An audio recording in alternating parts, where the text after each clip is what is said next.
கர்த்தராகிய இயேசு கிறிஸ்துவின் அன்பின் நாமம் மகிமைப்படுவதாக. இந்த காலை வேளையில அருளுறுத்தலின் வாயிலாக உங்களை சந்திப்பதில் மிக்க மகிழ்ச்சியுடனாக இருக்கிறேன். 1 யோவான் 4ஆம் அதிகாரம் 8வது வசனத்தின் பிற்பகுதியிலே வாசித்து பார்க்கும் பொழுது தேவன் அன்பாய் இருக்கிறார் என்று சொல்லி அந்த இடத்துல நாம் வாசிக்கிறோம். தேவன் யார் யார் மீது அன்பாய் இருக்கிறார் என்று சொல்லி வேதம் நமக்கு கற்றுக் கொடுக்கிறது. நம்ம ஒவ்வொன்றாக நாம் பார்க்கலாம். முதலாவது காரியம் கலாத்தியர் 2ஆம் அதிகாரம் அதில் 20வது வசனத்தில் பிற்பகுதியை வாசித்து பார்க்கும்போது, என்னில் அன்பு கூர்ந்து எனக்காக தம்மைத்தாமே ஒப்பு கொடுத்த தேவனுடைய குமாரனை பற்றும் விசுவாசத்தினாலே பிழைத்திருக்கிறேன் என்று சொல்லி அங்க பார்க்கிறோம். என்னில் அன்பு கூர்ந்து, இது யார் சொல்லுகிறது? அப்போஸ்தலனாகிய பவுல் சொல்லுகிறார். என்னில் அன்பு கூர்ந்து, ஒரு தனி மனிதனிடத்துல தேவன் அன்பு கூர்ந்திருக்கிறார். இந்த தனி மனிதன் யார்? கர்த்தராகிய இயேசு கிறிஸ்துவுக்கு விரோதமாய் செயல்பட்டவர். அவரிடத்திலும் தேவன் அன்பு கூர்ந்தார். எவ்வளவு உன்னதமான அன்பு பாருங்கள். தேவன் அன்பாயிருக்கிறார் என்ற அந்த வார்த்தை ஆண்டவராகிய இயேசு கிறிஸ்துவுக்கு மாத்திரமே அது பொருந்தக்கூடியதாக இருக்கிறது. தமக்கு விரோதமாய் செயல்பட்டவர்கள் மீதும் தேவன் அன்பு கூர்ந்தார். இரண்டாவதாக யோவான் 13ஆம் அதிகாரம் அதில் முதல் வசனத்தின் பிற்பகுதியை வாசித்து பார்க்கும் பொழுது, தம்முடையிடத்தில் அன்பு வைத்தபடியே முடிவு பரியந்தமும் அவர்களிடத்தில் அன்பு வைத்தார் என்று சொல்லி அங்கு பார்க்கிறோம். அதாவது தன்னோடு இருந்த சீஷர்களிடத்திலே அவர் அன்பு கூர்ந்தார். தன்னை பின்பற்றக்கூடியவர்களிடத்திலே அவர் அன்பு கூர்ந்தவராக இருந்தார். முடிவு பரிந்தியும், அதாவது தன் ஜீவன் சிலுவையிலே போகும் மட்டுமாக அவரிடத்தில் அன்பு கூர்ந்தார். யோசித்து பாருங்கள், தன்னோடு இருந்தவர்கள் அவரை விட்டு ஓடி விடுவார்கள் என்பதும் அவருக்கு தெரியும். இயேசு கிறிஸ்துவை கெத்செமனே தோட்டத்திலே கைது செய்யும் பொழுது அநேகர் ஓடிவிட்டார்கள். அது மாத்திரமல்ல, தன்னோடு இருந்த சீஷர் யூதாஸ் காரியோத் இயேசு கிறிஸ்துவை 30 வெள்ளிக்காசுக்கு காட்டி கொடுப்பான் என்பதும் அவருக்கு தெரியும். எப்படிப்பட்ட துரோகி கூட இருந்தாலும், அவன் என்ன செய்வான் என்பதை அவர் முன் அறிவினாலே அறிந்திருந்தாலும் அவர் அன்பு கூர்ந்தார். துரோகியும் கூட நேசிக்கக்கூடியவர், அன்பு கூறக்கூடியவர். தேவன் அன்பாய் இருக்கிறார் என்று சொல்லி வேதம் சொல்கிறது. மூன்றாவது பாருங்கள், எபேசியர் 5ஆம் அதிகாரம் 25வது வசனத்துல வாசிக்கிறோம், கிறிஸ்துவும் சபையில் அன்பு கூர்ந்தார் என்று சொல்லி நாம் பார்க்கிறோம்.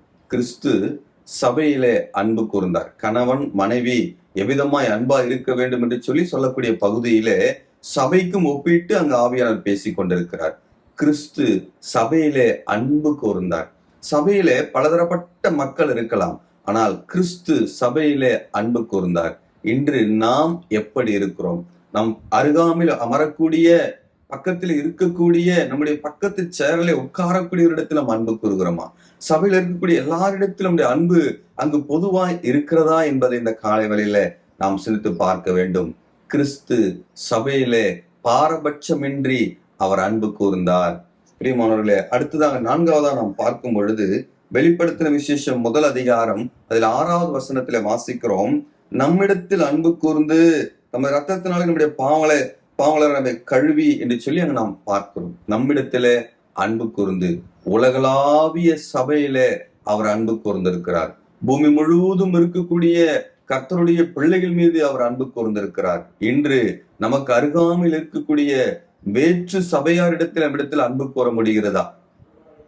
தேவன் அன்பு கூர்ந்தார். காரணம், தேவன் அன்பா இருக்கிறார் என்று சொல்லி நாம் பார்க்கிறோம். அது மாத்திரமல்ல, 5ஆவதாக யோவான் 3:16 வாசிக்கிறோம், அவர் உலகத்தில் அன்பு கூர்ந்தார். அதாவது உலகத்தில் இருக்கக்கூடிய எல்லா மனுஷரிடத்திலும் அவர் அன்பு கூர்ந்தார். அவர் மொழி வித்தியாசம் பார்ப்பதல்ல, நிறம் வித்தியாசம் பார்ப்பதல்ல, உலகத்தில் இருக்கக்கூடிய எல்லா தேசத்திலும், உலகம் முழுவதும் இருக்கக்கூடிய மனிதனிடத்திலே அவர் அன்பு கூர்ந்தார். நல்லவர்கள் என்பதற்காக அல்ல. வேதம் சொல்கிறது, ரோமர் 5ஆம் அதிகாரம் 8வது வசனத்திலே, நாம் பாவிகளா இருக்கையில் கிறிஸ்து நமக்காக மரித்ததனாலே தேவன் நம்மேல் வைத்த தமது அன்பை விளங்க பண்ணுகிறார். பிதாவானவர் இந்த உலகத்திலே அன்பை வெளிப்படுத்தும்படியாக ஒவ்வொரு மனுஷனும், ஒவ்வொரு தனி மனுஷனும் அவன் பாவத்திலே வாழ்ந்து கொண்டிருக்கக்கூடிய வேளையிலும் கூட அவருக்காக ஆண்டவராக இயேசு கிறிஸ்து மரித்து அடக்கம் பண்ணப்பட்டு உயிர்த்தெழுந்து அவருடைய பாவங்களை மன்னிக்கும்படியாக ஒப்பு கொடுத்தார். கிறிஸ்துவும் உலகத்திலே அன்பு கூர்ந்தார், பிதாவானவரும் அன்பு கூர்ந்தார். பிரியமானவர்களே, இந்த அன்பு, நான் பாவியா இருக்கும் பொழுது தேவன் என் மீது அன்பு கூர்ந்தார். அந்த அன்பின் அடையாளம் தான் ஆண்டவராக இயேசு கிறிஸ்து சிலுவையிலே தொங்கி உலகத்திற்குள் எல்லா மக்களுக்காகவும் ஒருவரே பலியானார். அந்த கிறிஸ்து இன்று உங்கள் மத்தியிலே உயிரோடு இருக்கிறார். உயிர்த்தெழுந்த தேவனாய் உங்கள் மத்தியில் இருக்கிறார். அவரை நம்பும் பொழுது உங்கள் பாவங்கள் மன்னிக்கப்படும். தேவன் அன்பாய் இருக்கிறார். இந்த காலை வேளையிலே நாமும் அன்பின் பிள்ளைகளாக இந்த உலகத்திலே வாழ்வதற்கு அவர் நமக்கு உதவி செய்வராக. அவர் நாமும் மகிமைப்படட்டும்.